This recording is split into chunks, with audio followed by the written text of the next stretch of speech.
Greetings and salutations, everyone. Welcome back to another episode of the Queuing Up Podcast. I'm your host, as always, Damien Roach Jr., and today we're going to be talking about a topic that I'm very passionate about, and I recently got the fires lit under my butt to continue the passion that I like about it.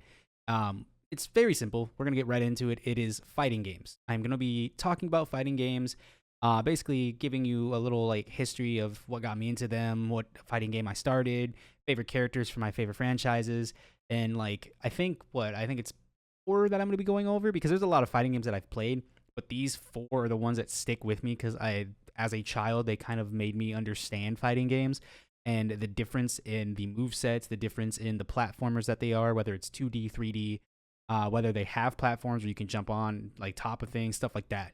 So without further ado, going to get right on into it with the first fighting game, the one that will always be close to my heart because it is one that was introduced to me as a small child by my father. It is the Tekken series. Now, if you don't know Tekken is a game that is, I believe it is a 3D, because I'm trying to remember the verbiage, I should say. It is a 3D space fighting game, and not in space, I mean spacing. If you have 2 characters, you have to know the distance between close, medium, far, and that's not just because of the move sets. It's just genuinely you have to have a lot of good movement in the game. The game is very good at spacing, movement, and mix-ups. It's very fun to play. I didn't play a lot of ranked with it, but we'll get to that later. But moving right along, the first Tekken that I was introduced to, I'm 27 years old, for some of you who don't know. I know, I'm getting up to 30. I understand. I'm old, whatever. My first game that I played was back when I was 5 years old, and that was around 2004. I want to say it was 2004 that I played this. It was either that or I was 6, but my dad thinks I was 5 because he kind of remembers this as well. On the original PlayStation, I do believe it was the PS2 now, Tekken 2 was released back in 1996 or 1998. I think it was 1996. But Tekken 2, I was introduced to that. My dad loved the game so much that when I got old enough in 2004, I do believe it was on his PlayStation 2, he showed me Tekken 2. Now, I don't know video games very well. I was a kid, and I knew simple video games like left, right, up, down, but I didn't know ones where you had to actually hit configurations to do things. So me just sitting there, and I don't know if they had a practice in the older games. They might have. I just don't remember them. I was just playing against computers, and my dad would just give me the controller, and he would just watch me.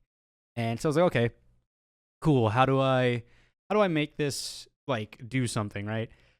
And like I said, I only remember bits and pieces, but I do remember finding my favorite character in the entire series simply based off of his character card in the character selection screen, which was Yoshimitsu. Now, brief little description of Yoshimitsu. Yoshimitsu comes from, I think it's the Manji? I think it's the Manji clan. He comes from the Manji clan. They're basically like Robin Hoods. That's literally what they do. They steal from the rich and give to the poor. And he has a very unique style about himself because he was very goofy. He makes a lot of interesting noises. He has a lot of weird moves. For example, he does this move where he puts his sword up to him like a knight would, but then he just spins and he goes around the enemy. Very weird. But he has a lot of interesting moves. I remember obviously the spin move. He had the spinning kick, the spinning punch, which if you spam the move too much, he gets dizzy and falls to the ground. He can jump on his sword like a pogo and just bounce and then run into people. He's a very weird character. And then the more I learned about him, obviously, as I grew up, he got cooler and cooler. I found out that Yoshimitsu is not just one person. Yoshimitsu is the title given to them when they achieve being the leader of the Manji clan. So imagine if you haven't watched Bleach or if you haven't read Bleach, this doesn't ruin anything for you, but there's a character who's the same way. They give a title, and they use that title almost as they use the title essentially as a name. That's their new name, and it gets passed down to each person who beats the person before them. And that's how Yoshimitsu works. Yoshimitsu, you have to beat the previous Yoshimitsu, and then that Yoshimitsu will take their life with the cursed sword that shares the same name, Yoshimitsu. The sword is cursed to the point where it always needs to be fed by blood. It always needs to be fed by violence. And that's why Yoshimitsu has moves that he inflicts pain on himself with the sword, because it satiates the sword from hurting other people. And it also can corrupt Yoshimitsu, the fighter.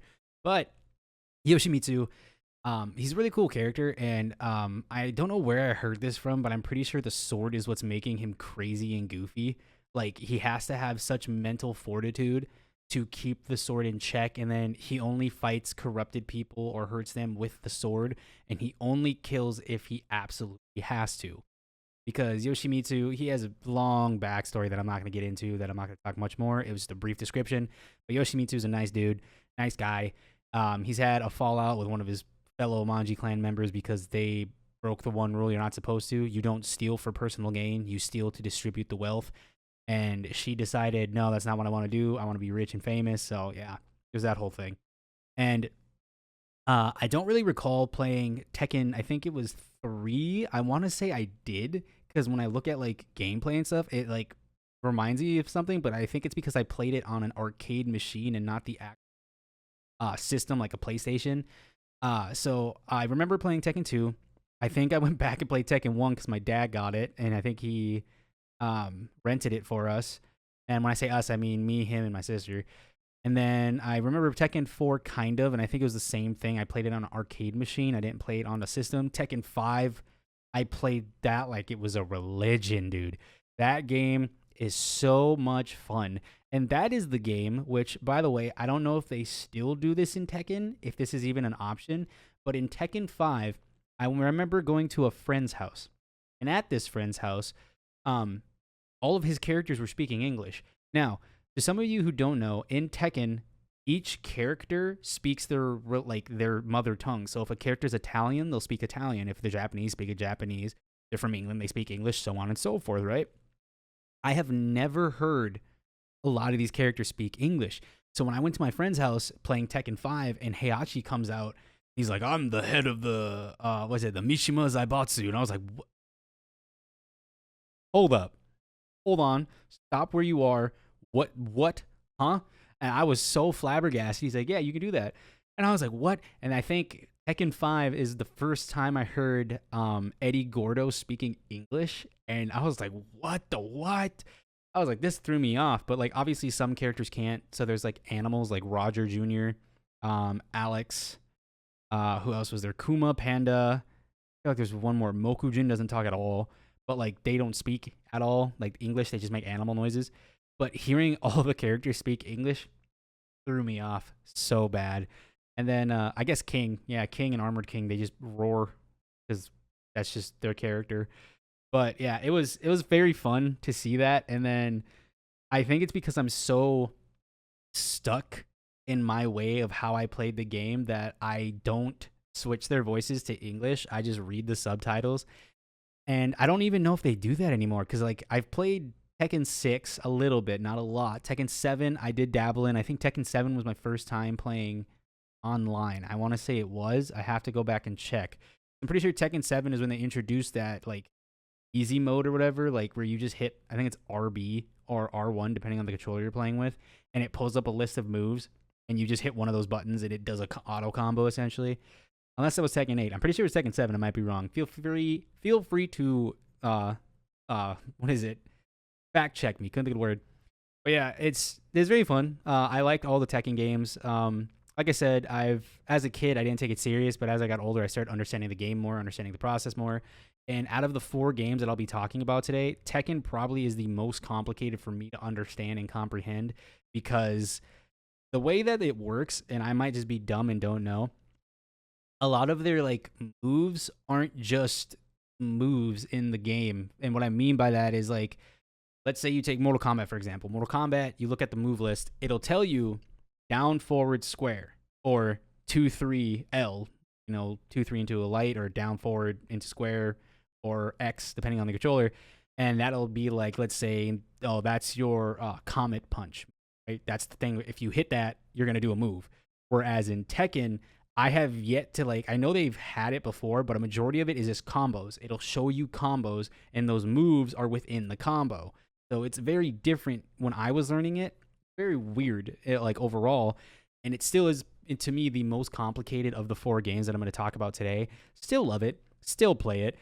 But like I said, it's a very fun game. It's very, it was annoying when I was younger because, when you're younger, you don't like to lose. But as I got older, I'm okay with losing. Sure, I'll get mad, I'll get salty, but I'll get over it because at the end of the day, I'm not getting paid for it. I'm not going out of my way to go to tournaments or whatever. I'm just playing the game to play the game.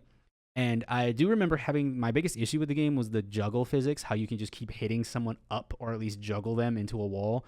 But then when I got older and realized that is what the game is, it is a juggling fighting game. I'm like, okay, so I just got to learn to literally suck it up, learn to adapt to it because that's the game. And once I started playing more defensively instead of just spamming or trying to figure out cool combos, I'm like, oh, this game's actually really fun. And I still like it to this day. But Tekken 8, the reason I'm talking about this game specifically is because I played it when it first came out for about an hour or two. And I was like, I don't think I'll have enough fun with this because at the time, I wasn't playing a lot of fighting games anymore. I just kind of like lost the passion to play them a lot. I only played them, when I say like a little bit, I mean like once a month. There was a time when I played fighting games every day, every month for at least an hour. And I'm like, dude, I just don't have it anymore. So lo and behold, I think a year or two goes by, and just recently it went on sale for like $30. So I was like, you know what? I'll buy it. Comes with like a couple DLC characters, whatever. And for some of you who don't know, I have an arcade fighting stick. And if you want to see what that looks like, let me grab it. This is the first arcade fighting stick I've ever got. I still love it to this day. It's very fun to play with. I can customize it. I want to eventually because you can customize the knob, you can customize the buttons. I think it looked cool with like either white or red buttons. I like red. I want to do red, but that's just me. Anyways, I'm having a lot of fun with it now. I'm actually learning Yoshimitsu more, and once I found out that Tekken is a game where you have to dedicate yourself more than any of the other four, and you can debate me on this, maybe I'm wrong, but in my experience with Tekken, you have to dedicate time to learn a character, because when it comes to these four games that I'm talking about, I know more friends and family members and just players in general that have more than 3 people that they know. Whereas in Tekken, they only max know 3 characters they can play because you have to dedicate so many hours to learn every single thing about these characters because there's stances, right? Stances are when you have a different, like, not form, but a different way of fighting. For example, Yoshimitsu has his sword. When his sword is out, he has a whole different move list. Puts the sword away, now he has a different fighting style, right? On top of that, there's different angles. So when he sidesteps and goes to the side, there's different button configurations to do things, right? When he's sitting, he does something different. When he's in the air, does something different. There's literally a move or a combo that when he's in the process of standing up from a crouch, does something different. It's absolutely insane. And the fact that these guys, like, seeing high-level Tekken gameplay makes me realize I don't want to be that guy, but I want to be that guy. You know what I'm saying? Like, man, I don't want to put so much time into this character, but at the same time, like, it'd be kind of cool if I did, like if I could. So right now, I've been playing Yoshimitsu. Another character that I played very heavily because of Tekken 5 was Devil Jin. I want to play him more. And then finally, I want to play King just because he looks fun. Out of all the characters, I think King looked the most fun to play. He's probably, from what I've heard around the community, he's the most annoying because he does a lot of grapple, like chains, where he'll grab you, slam you, and then he'll keep it going doing wrestling moves because he's a luchador. But yeah, Tekken 8 is one that I've been playing more, and I've been playing more ranked. I've actually been playing ranked with Yoshimitsu, and it's actually very fun because it shows me what it's like to play against people who are on the same level as me. Because, like I said, when you just get a character, it's hard to learn everything about that character in Tekken. When you pick up a new character, you have to take so much time.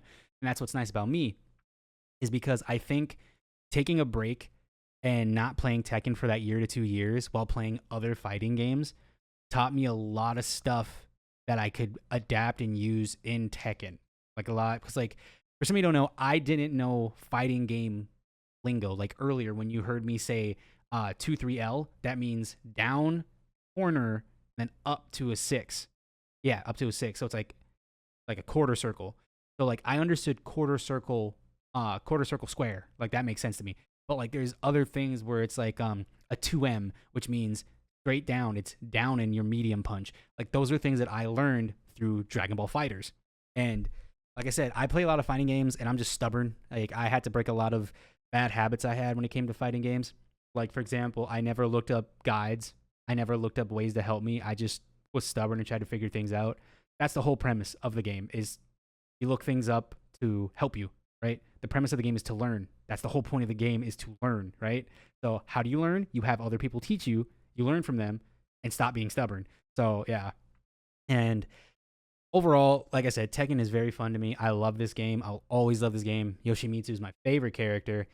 Tekken 8, I'm taking serious, and I've been taking serious. I've taken 1 day off so far since I bought the game from playing because I just had stuff to do. I did a lot of reading and stuff. But I'm going to take it serious, and I want to at least give myself a month to play with Yoshimitsu before I move to Devil Jin. Give Devil Jin a month, and then move over to King, and then keep interchanging between them on whoever I feel like playing, right? But anyways, besides me rambling on about one of my favorite fighting games of all time, I'm going to move on to my favorite fighting game of all time. And some of you might disagree with me. And like I said, it's okay if you disagree. That's the whole point of this. I like this discussion. I like having this interaction with people about fighting games. Next on the list is going to be Mortal Kombat.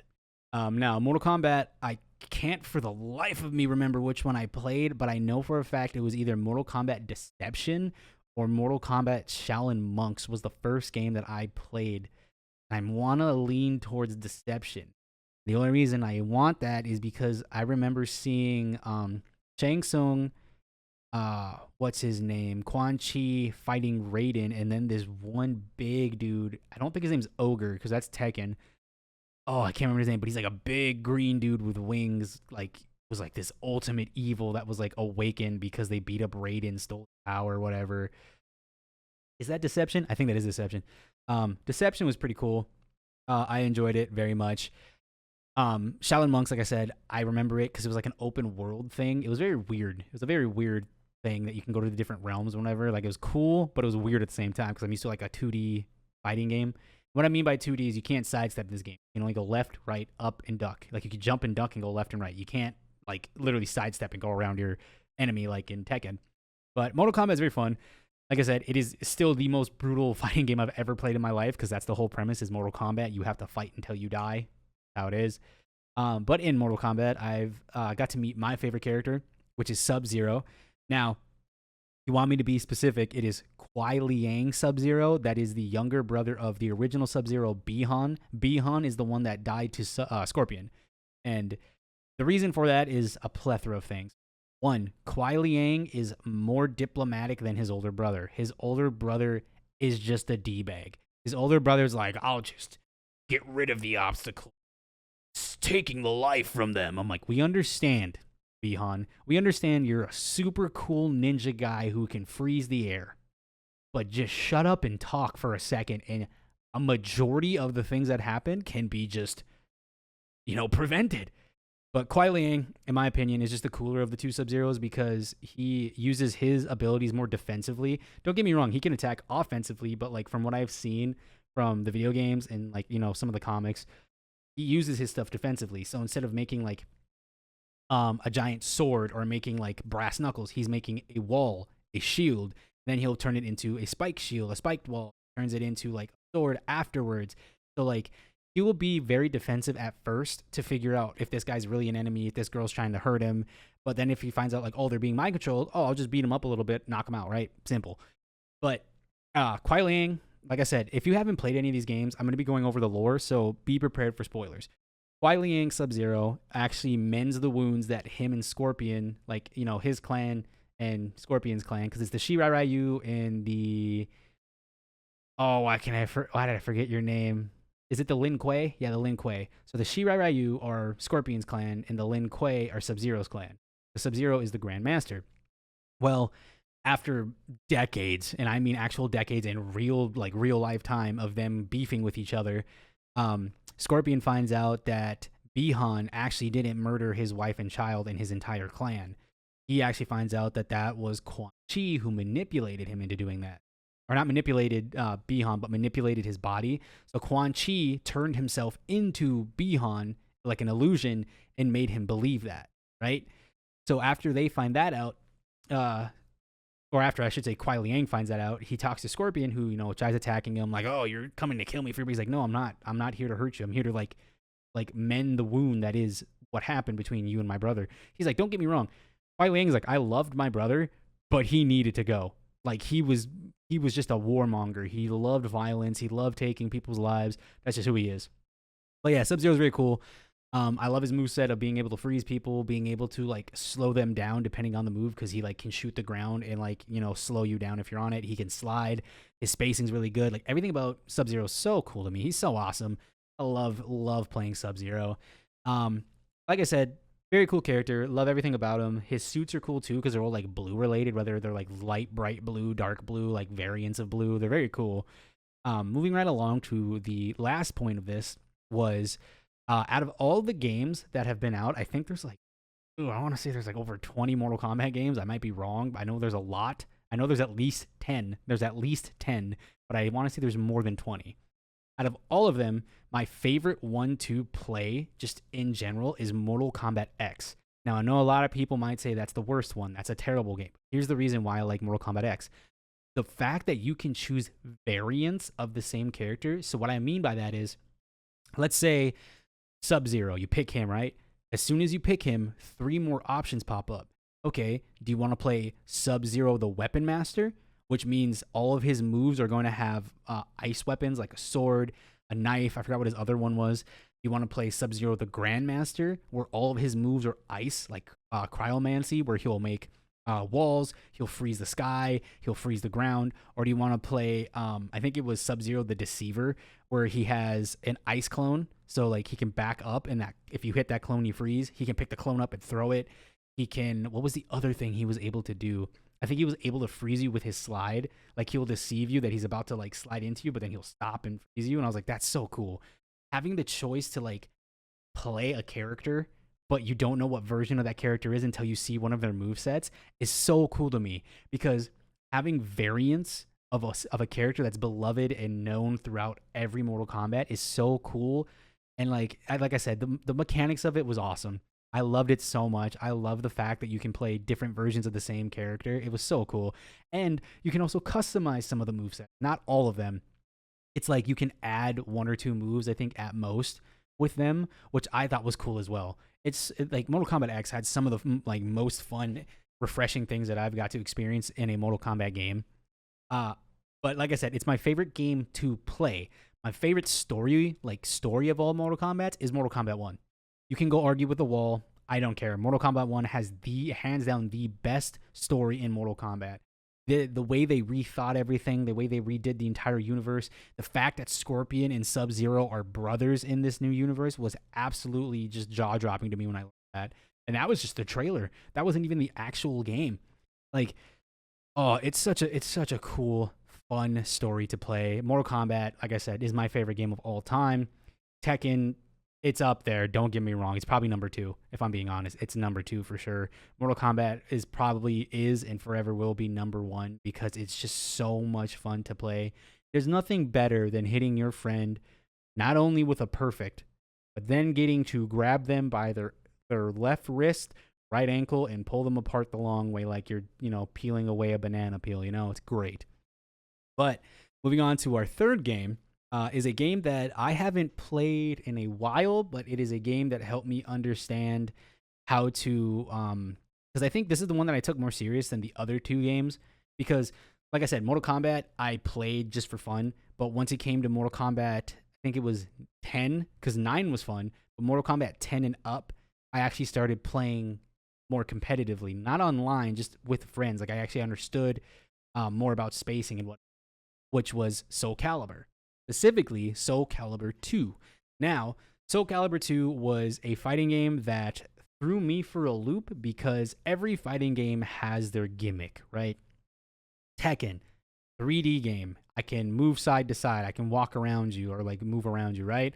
Mortal Kombat, fatalities, brutalities, animalities, babalities, friendship. They had a lot of gimmicks. SoulCalibur's, in my experience with SoulCalibur, its big gimmick was ring outs. Not normal ring outs like you would in like Budokai 3, Tenkaichi 3, where you fall out of the ring. Oh, ring out, game's over. No, you just straight up lose all your health in this.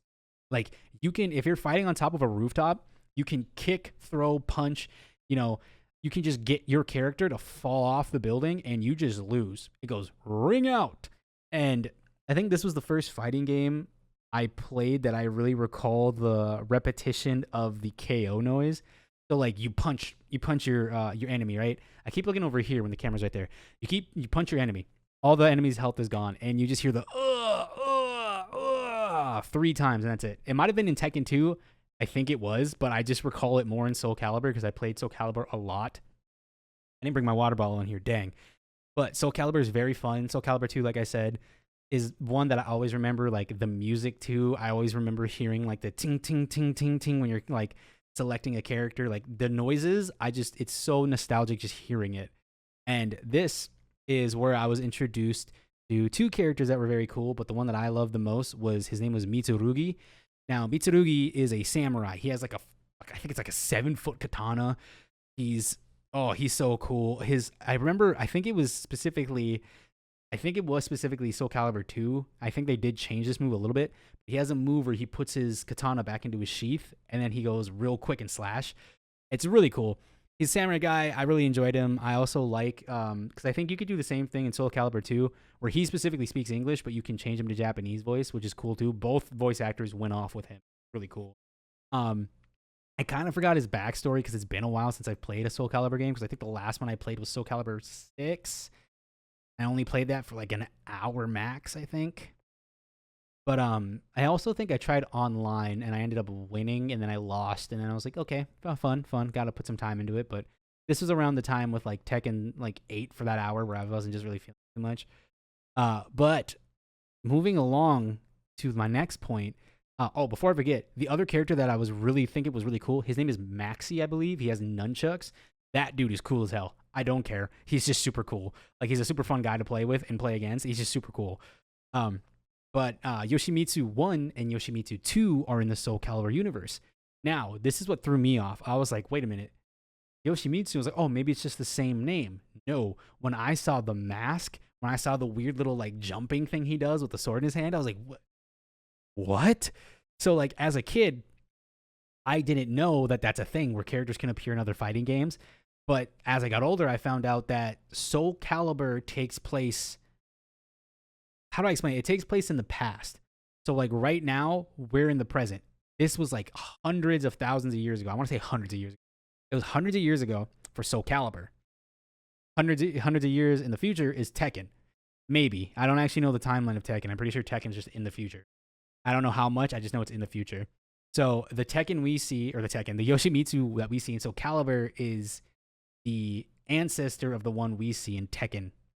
So Yoshimitsu 1 and Yoshimitsu 2. Yoshimitsu 2 was the one that I think I saw first before I saw Yoshimitsu 1.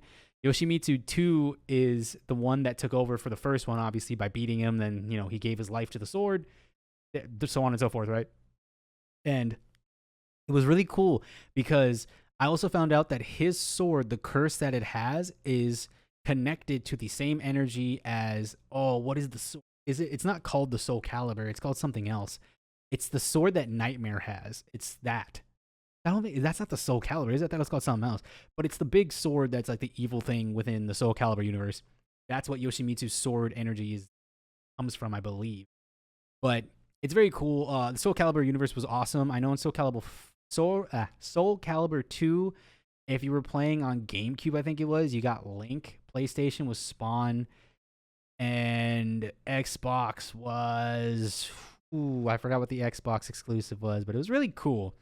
I'm going to Google that really quick because having the ability to play as Link in a fighting game was really cool. And then just hearing him, yat. And SoulCalibur 2, who's the Xbox exclusive? It wasn't... Oh, no, Spawn was the Xbox exclusive. Then who was the PlayStation exclusive? Oh, yeah, it was Heihachi Mishima if you played the PlayStation version of it. Yep, that's so cool. So, that's what I thought was cool about SoulCalibur 2. And obviously, since I played on the second one, I played number 2 and I played on PlayStation because I'm a PlayStation dude till the day I go. Don't get me wrong, I have every video game console now and a PC, as you can see. But the first PlayStation, I'll never forget having all the way up to PlayStation 5. I've never had a PSP or a PS Vita. Never had those. Those are the only things I haven't had. Kind of like with, was it Nintendo? I had a Game Boy Advance, Game Boy color. So I had the original, the color, the advance, but I never had the mini and I never had the SP. But this year, take my word, quote me. 2026 is the year that I buy a Nintendo Game Boy Advance SP, specifically a red one that flips open. That's one that flips open. Why? Because I always wanted one. I have adult money now. All my bills are going to be paid because I'm not going to be done with it. I'm going to buy it. Am I going to buy Pokemon games for it? Probably not, because I can just play Pokemon on the Switch. And in my opinion, don't get me wrong, I like those old games, but I do not miss HMs. I do not miss HMs at all.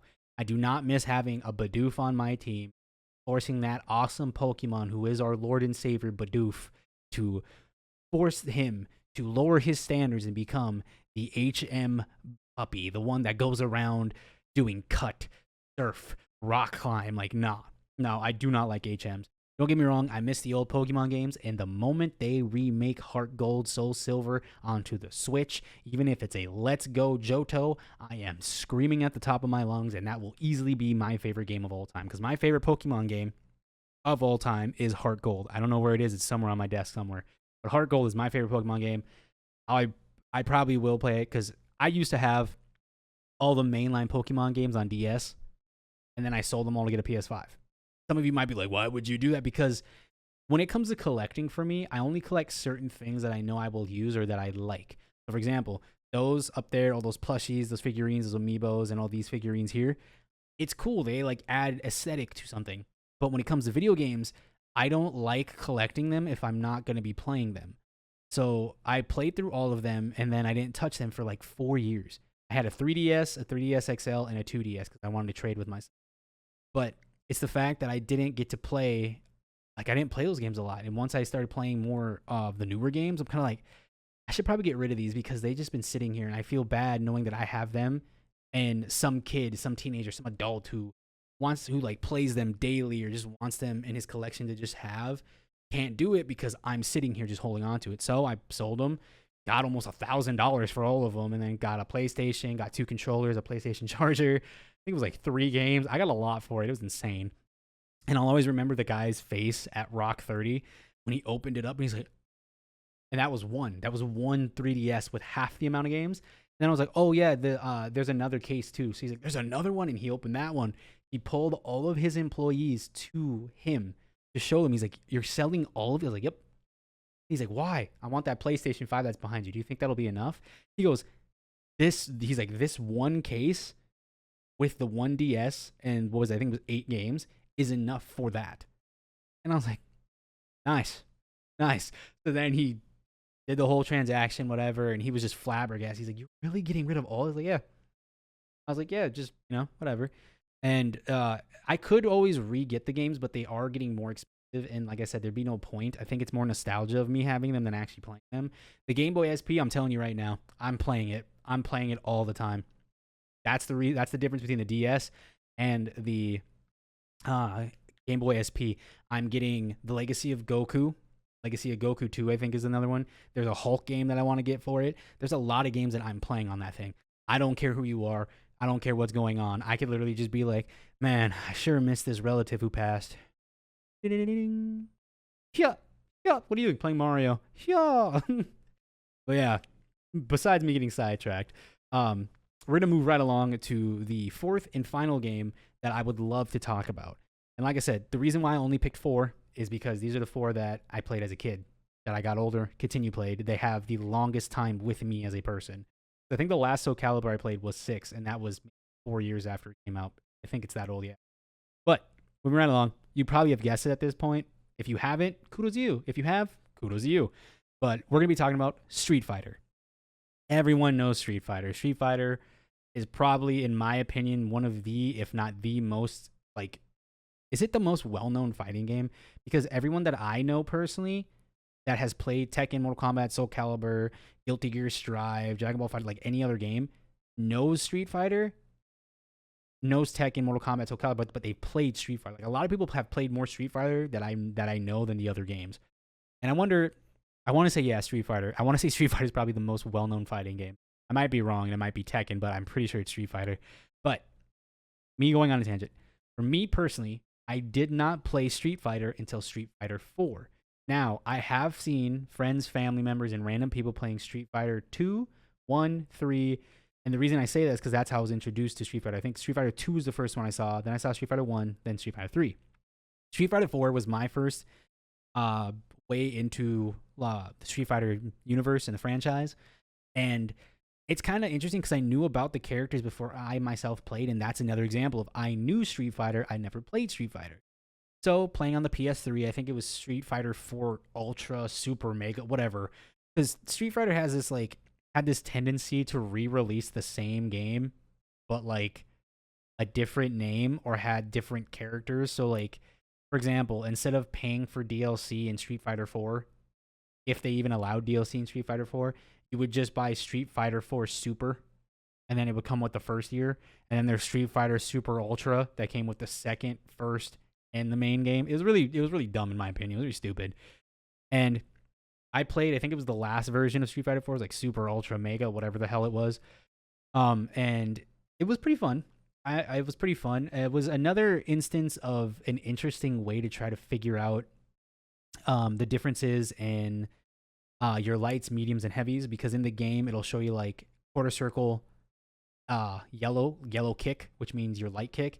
But I never had a tutorial of Street Fighter 4 where it said like your light kick is square, your light punch is this. No, it just, you had to guess. I think it was square, triangle, R1 was your light, medium, heavy kick or punch. Then X circle was your light, medium, and then R2 would be your heavy kicks, right? And I didn't know that at the time when I was playing Street Fighter 4, when you do a light, it does less damage, medium does less damage, heavy does less damage. And then your light's faster, medium slower, heavy's the slowest. Some of them have armor, some of them don't. So Street Fighter 4 was very brutal to me because it was showing me like super armor. It was showing me, what was another thing that was weird? It was showing me like counter hits. So like if I'm charging this attack and I don't get to hit you, if you hit me, I'm going to do a counter and hit you back, but not as much damage. It's just going to get you away from me, right?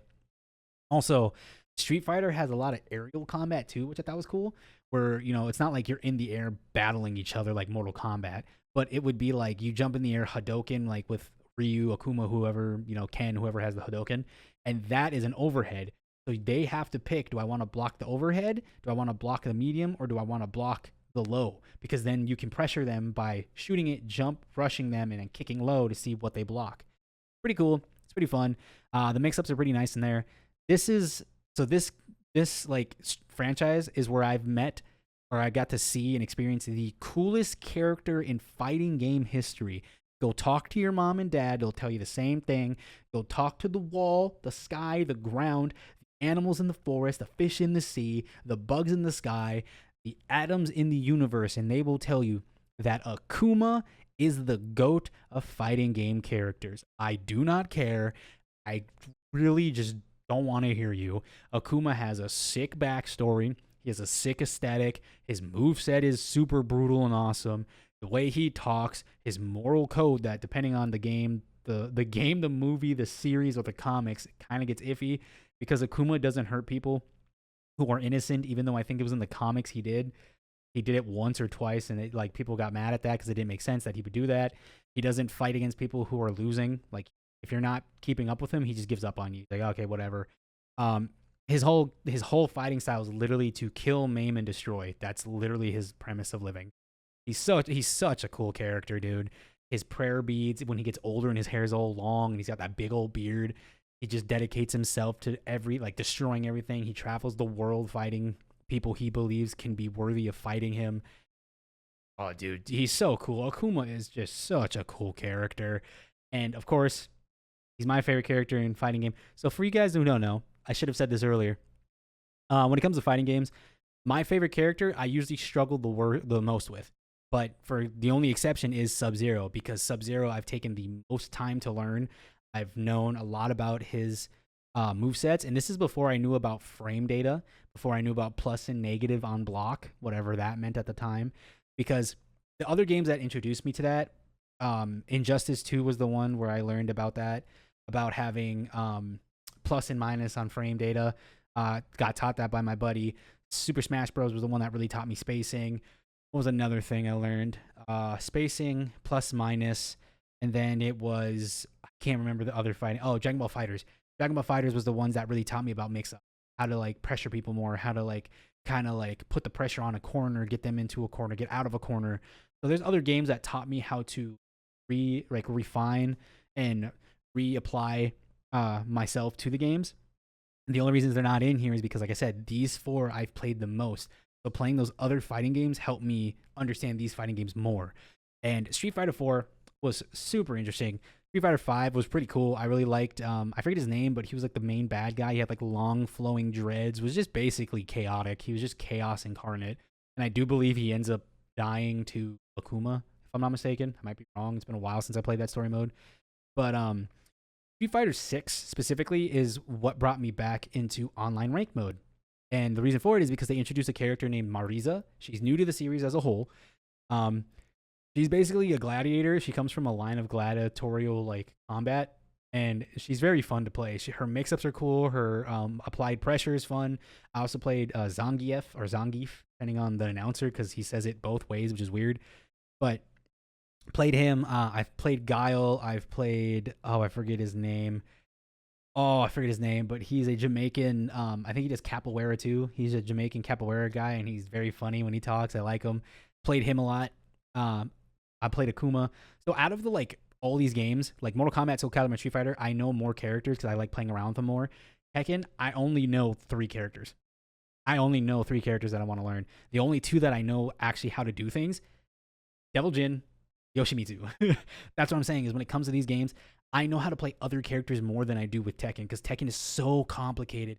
Tekken is such an in-depth fighting game that once you get the time and effort into one character, I'm like, I won't lie, part of me is kind of scared to go into King because I know nothing about him. Devil Jin, I know some moves. King, it's a whole different slate. It's just blank slate. Because like with Devil Jin, he's the reason why I think my first thing that I knew in Japanese was, I think he says feel the wrath of God. And I'm going to enunciate and pronounce it wrong. But to me, it sounded like he said kyo setior. Just Devil Jin. But yeah, Street Fighter 6 got me back onto online fighting games. I love Marisa. I've been playing more Marisa and who else was it? Akuma. And apparently Akuma was one of the hardest characters to play in the game. I have a really bad habit of doing that where I pick hard characters to play. Yoshimitsu, apparently he's really hard to play in Tekken. Sub-Zero's not that hard to me, apparently. He's not that difficult. SoulCalibur, apparently Mitsurugi's difficult. Like, I have a very bad habit of picking hard to play characters, and it's not even me going into it. It's just me looking at them. I'm like, yep, that's him. He looks cool. Oh, that guy, he's part dragon. Give him to me. But overall, very fun game. These 4 are always going to be cemented in my favorite games of all time. If I had to rank them, it's easily Mortal Kombat, Tekken, Street Fighter, SoulCalibur. So number 1 being Mortal Kombat, 2 being Tekken, 3 being Street Fighter, and 4 being SoulCalibur. And obviously, reasons for that, Mortal Kombat, I've played the most games of. I know most characters. I know most of their moves. Tekken, first game I've ever played for fighting. The second most characters. I think I know the second most amount of characters from that. I played the second most amount of games from it. SoulCalibur, or Street Fighter, I've only played technically I played SoulCalibur 1, or I played Street Fighter 1, 2, and 3 because Street Fighter 4 let you play those games. But specifically, I've only played 4, 5, 6. That's 3 games. SoulCalibur, I played 2. I played 2, 3, and then I dabbled in 1 here and there. Didn't really play too much. So, like, I only have 2 games max with them. And I only know some of the lore, not all of it, right? But like I said, those are the 4 fighting games that really molded me into the fighting game player that I am now. And like I said, I was very stubborn when I was younger, like teenage years, so about a decade ago. But once I started learning more and actually breaking the habits of being able to look at guides or ask for help on characters, I started getting a lot better at the game, started getting even more understanding of other games and playing other fighting games like Dragon Ball Fighters, playing Super Smash Bros., even though that's not a fighting game. Playing Injustice 2. Like, it's so much fun to actually learn about the game and learn all of their movesets, learning the lingo, learning how to comprehend when to attack, when to punish, when moves whiff, when you know, like, it's just the frustration of it all, the, like, glory of it all at the same time. For example, with Tekken is a hard game. Tekken is a very complicated game. But when I win just one round, no matter if it's a perfect, a great, just barely, like, you know, it doesn't matter the health bar. If I win 1 round of the match, I am feeling like I am the greatest player to ever grace the earth. That is how fighting games make me feel. That's how Tekken made me feel. Dragon Ball Fighters made me feel. Kombat, SoulCalibur, Street Fighter, Guilty Gear Strive, all these other games. The other fighting game I might play, I've heard a lot about it. What is it called? I think it's Grand Blue Rising or whatever that game is called. Grand Blue Rising V, whatever. That game was one that I want to look at next. There's a lot of fighting games out there. And shout out to Maximilian, dude. He's the guy that I watch a lot of. Dado Doya, C Reacts, and Rhyme Style. I watch a lot of Dragon Ball Fighters with them, some Street Fighter videos. Mainly Dado. Dado plays more fighting games than the other two. But Maximilian, he's the fighting game guy. All three of those guys, C Reacts, Dado Doya, and Rhyme Style, they know Maximilian, dude, because he's the fighting game guy on YouTube. So, yeah, those are all the games that I wanted to discuss today with you guys, to give you my takes, give you my experience with them, my history with them, why I love them so much, why they're a part of my person, why I've always loved fighting games. And like I said, as of now, I've stopped playing Tekken 6 online. I just recently downloaded it last month. It's been about a year since I've played it. Well, it's been about a year since I played online. I played it recently to try to get back into the swing of things. But I want to start playing Street Fighter Online again. I want to start playing Tekken Online more, or I have been playing Tekken Online more, because I want to lock it in and get good at fighting games again. I really do, because there's a difference between being good, being the best of your friends at fighting games, and then just being a challenge. Just like, I'm not trying to be the best in the world. I just want to be the person that if you go up against me, you're gonna have to work to beat me. Even if I know I lose, I am going to make you struggle to beat me. That is all I want to do. But with all that being said, with all that being done and me kind of going off on tangents, I do appreciate each and every one of you staying here with me. And feel free to comment whether this is on Apple. What else is there? There's Apple. There is, I think, Amazon Music, I think, started doing podcasts now. Spotify, YouTube, wherever you see this on social media, like wherever you hear this, or if you're seeing the video, please comment. Please let me know your guys' first fighting game, your favorite fighting game character, if you agree, disagree with anything that I've ever said.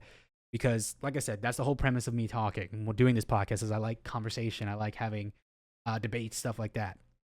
But without further ado, thank you so much for watching. Thank you so much for sticking to it and sticking with me throughout the years. I do appreciate it. Eventually, we will have 100 episodes. I should have already been there, but, life happens, stuff happens. That's okay. Still haven't been able to keep my eyes here on the camera because I keep looking at my reflection here instead of over here where I can, look at you, make you feel like you're in this conversation. But without further ado, I'll catch you guys in the lobby the next time you decide to queue up.